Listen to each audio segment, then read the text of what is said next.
പക്ഷെ ഞാൻ പറഞ്ഞതല്ല മാഷ അപ്പൊ പറഞ്ഞേ അതൊക്കെ ചെയ്യാം. അപ്പൊ മാഷ എപ്പോഴും അങ്ങനെയാണ്. സത്യം പറയാൻ ഞങ്ങളെക്കാട്ടി ഒരുപാട് വയസ്സിന് താഴെയാണ് മാഷ എപ്പോഴും. അത് നമ്മള് ഈ മാഗസിന്റെ വർക്ക് ചെയ്യുന്ന സമയത്തും നമുക്കത് ഫീൽ ചെയ്തിട്ടുള്ള കാര്യം. അങ്ങനെ മാഷായിട്ട് ഇങ്ങനെ ഞങ്ങൾ കൂടിയിരുന്നു. ആദ്യം കൂടിയിരുന്നപ്പോ ദിവസമില്ല നമ്മളെ മുന്നിൽ. ഞങ്ങൾ മാഷോട് ചോദിച്ചു എന്താ ചെയ്യുന്നത്. ആ മാഷ് പറഞ്ഞത് എന്താ വെച്ചാല് നല്ലപോലെ ചെയ്യാൻ ചെയ്താൽ മതി. അങ്ങനെ മാഷ് പിന്നെ അപ്പൊ ഒരു ചിത്രകാരൻ വേണം. വായനശാലയിൽ പല ഈ എഴുത്ത് മേഖലയിലൊക്കെ ഉണ്ടെങ്കിൽ ഞങ്ങൾക്കൊരു ചിത്രകാരല്ലായിരുന്നു. അപ്പം ആരെ വരപ്പിക്കുന്നുള്ളതൊക്കെ ഇങ്ങനെ ആലോചിച്ചപ്പോ പ്രസാദന്റെ മാഷോട് പറഞ്ഞ് നമ്മൾ വീട്ടിലേക്ക് ഒരു ചെങ്ങായിട്ട് വെറുതെ രാവിലെ മുതൽ മൊബൈൽ നോക്കി സമയമൊക്കെ ഉണ്ടാക്കി നിങ്ങൾ അതുപോലെ വിളിച്ചിട്ട് എങ്ങനെയെങ്കിലും എന്തെങ്കിലും ചെയ്യാൻ പറ്റുന്നുണ്ടെങ്കിൽ ചെയ്യാവുന്നതാണ്. അപ്പൊ മാഷ് പറഞ്ഞിങ്ങനെ അമ്മൻ നന്ദു ഞങ്ങൾ നന്ദു വിളിക്കുക. അങ്ങനെയൊക്കെ പിന്നെ ചിത്രത്തിന്റെ താഴെ പേരെ എഴുതുമ്പോഴാണ് അമ്മനെ കെട്ടി മനസ്സിലാവുന്നത്. അപ്പൊ ഞാൻ വീട്ടിൽ തന്നെ നമുക്ക് വരയ്ക്കാൻ പറ്റുന്നെങ്കിലും ഉണ്ടെങ്കിൽ അപ്പൊ മാഷക്ക് അന്ന് ഒഴിവില്ല, എക്സാം ഡ്യൂട്ടിയാണ് ഏൽപ്പിക്കുന്നത്. അങ്ങനെ കവിത അബിന്റെ കവിത അഭിലാഷ് വസന്തഗോപാലിന്റെ കവിത 73ാമത്തെ പേജിന്റെ ഓർമ്മ ശരിയാണ്. അതാണ് ആദ്യമായിട്ട് ഈ മാഗസിൻ വായിക്കുന്നത്. ഞങ്ങളിങ്ങനെ വെയിറ്റ് ചെയ്ത് നിന്ന് അതിനുള്ള സാധനങ്ങൾ ഇവ ചിത്രം വരച്ച് തന്ന പേജ് കൈ തന്നതോട് കൂടിയിട്ട് നമ്മളെ കംപ്ലീറ്റ് കാഴ്ചപ്പാടൊരു മാറും. അപ്പൊ ശരിക്കും ഞാൻ പറയണത് എന്താ വെച്ചാല് അമ്മ വരച്ച് തുടങ്ങിയപ്പോൾ മുതലാണ് നമ്മളെ മാഗസിൻ ജനിച്ചു തുടങ്ങിയത്. സത്യം അമ്മനാണ് ഞങ്ങളെ മാഗസിനെ വേറൊരു തലത്തിലേക്കാക്കി മാറ്റിയത്.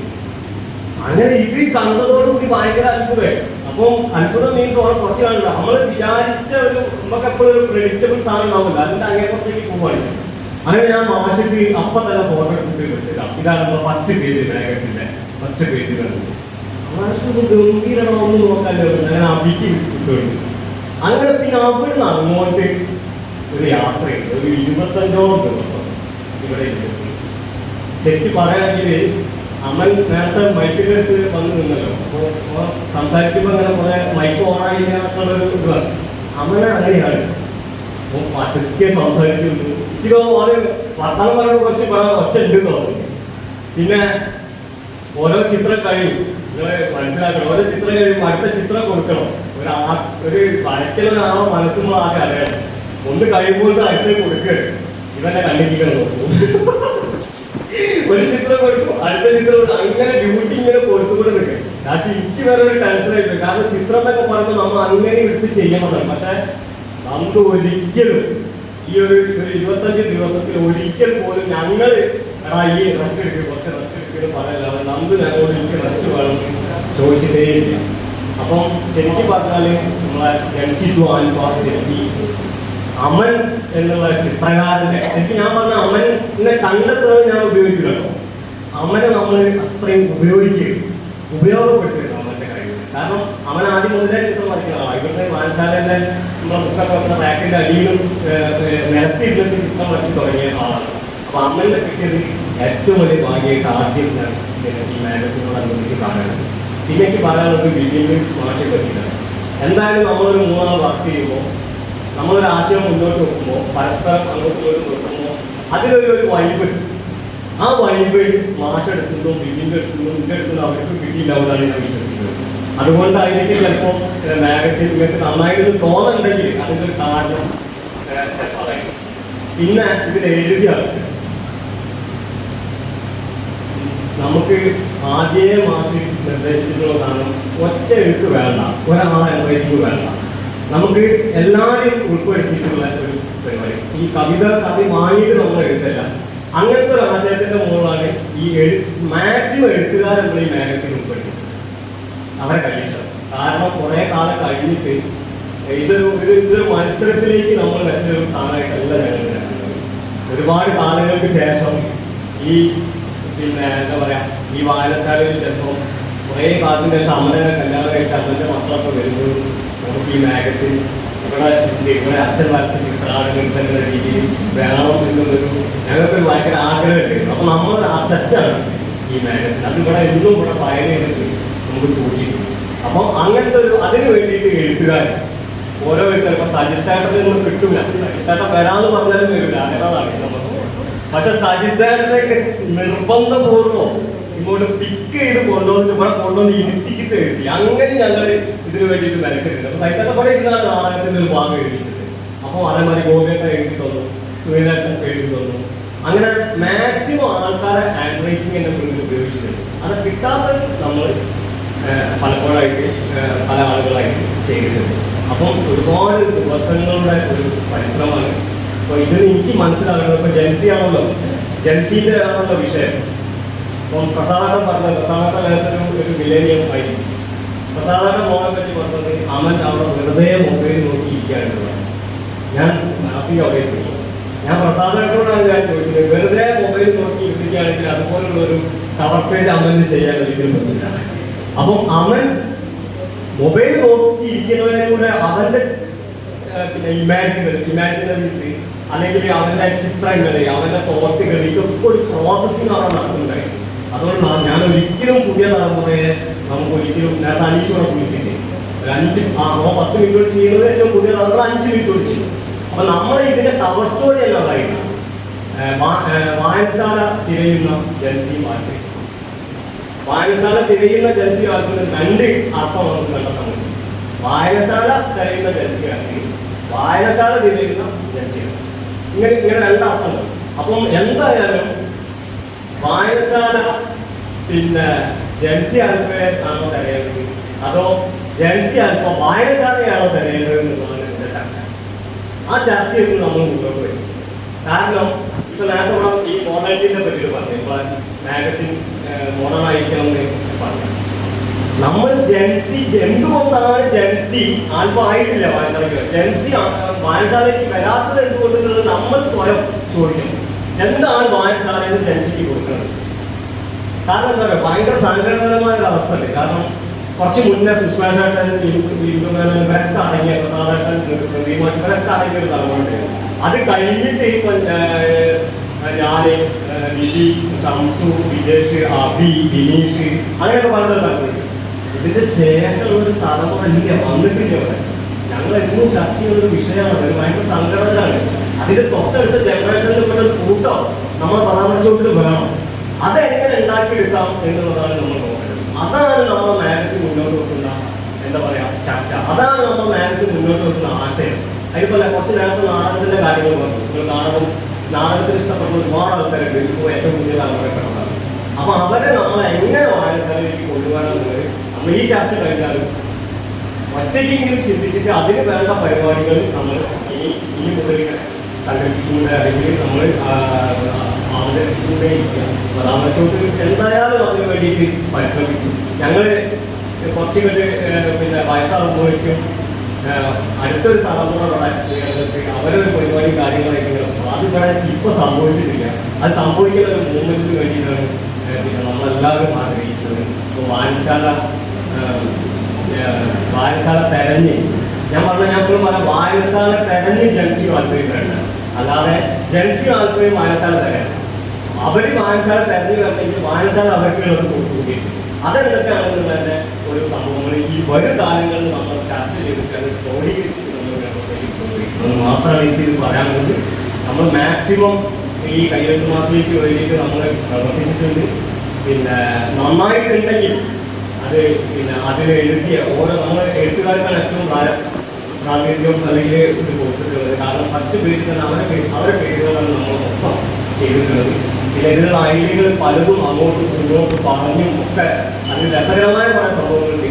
അവൻ ഫ്രണ്ട് പേജ് ചെയ്യുന്ന സമയത്താണ് ഞാൻ ബാക്ക് പേജിന്റെ പണിയെടുക്കുന്നത്.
അപ്പൊ ബാക്ക് പേജിൽ കംപ്ലീറ്റ് കഥാപാത്രങ്ങളാണ്. നമ്മുടെ നോവലും കഥകളിലും ഒക്കെ ഉള്ളത്. അവന്റെ കഥകൾ കണ്ടല്ലോ. അവൻ കവർ ചെയ്ത് കഴിഞ്ഞിട്ടും ഞാൻ ആ ബാക്ക് കവറിലുള്ള പേര് എഴുതി കഴിഞ്ഞില്ല. ഞാൻ താഴേക്ക് പോയി കുറെ എനിക്ക് അറിയുന്ന കുറെ പേര് ഞാൻ എഴുതി, പ്രതികുമാഷിക്ക് അറിയുന്ന കുറെ പേര് മുമ്പിൽ എഴുതി തന്നു. എന്നിട്ടും ഇത് അറിയില്ല. അങ്ങനെ പിന്നെ ഞാൻ താഴേക്ക് പോവുക, അവിടുന്ന് പോകാം. പിന്നെ പുസ്തകം നോക്കിയിട്ട് കഥാപാത്രങ്ങളുടെ പേര് എഴുതുന്ന ഗതികളിലേക്ക് അങ്ങനെ ഇങ്ങോട്ട് വരും, ഇവിടുത്തെ എഴുതും, പിന്നെ താഴേക്ക് പോകും. അങ്ങനെയാണ് അത് എഴുതി നടത്തിയിട്ടുള്ളത്. അതാണ് ശ്രദ്ധിച്ചോ എന്നറിയാം. അവസാനത്തെ പേജ് അതിൽ കംപ്ലീറ്റ് കഥാപാത്രങ്ങളാണ്. അങ്ങനെ അതുപോലെ തന്നെ അതിന് വായനക്കാർ, ഇവിടെ തന്നെ വായനക്കാരുടെ ഇഷ്ട പുസ്തകങ്ങൾ, നമുക്ക് പ്രിയപ്പെട്ട എഴുത്തുകാരുടെ ഇഷ്ട പുസ്തകങ്ങൾ എന്നൊക്കെ പറഞ്ഞിട്ട് കുറേ സാധനങ്ങൾ നമ്മൾ ചർച്ചയിലൂടെ രൂപപ്പെടുത്തിയിട്ട് നമ്മൾ അതിന് ഫിറ്റ് ചെയ്തിട്ടുള്ളതാണ്. എന്തായാലും മാസികയെ പറ്റിയിട്ടുള്ള അഭിപ്രായം പറയാൻ വേണ്ടിയിട്ട് അവർ പുസ്തകം വെച്ചിട്ടുണ്ട്. എല്ലാവരും അതിൽ 2 വരിയെങ്കിലും കുറിച്ചിട്ട് പോകണം. കാരണം നമുക്ക് വരും കാലങ്ങളിൽ മാസികയ്ക്ക് ഒപ്പം വെക്കേണ്ട ഒരു പുസ്തകം കൂടിയാണ്. അതുപോലെ രാമനാട്ടിലെ വായിച്ചാൽ പറയുന്നത് സൂക്ഷിക്കാനുള്ളതാണ്. എല്ലാവരും അഭിപ്രായം എടുക്കണം. എന്തെങ്കിലും തെറ്റ് കുറ്റങ്ങൾ മാഗസിനിൽ നേരത്തെ കാലഘട്ടം പറഞ്ഞു, പഴയ തലമുറയുടെ അടുത്താണ് താക്കോൽ.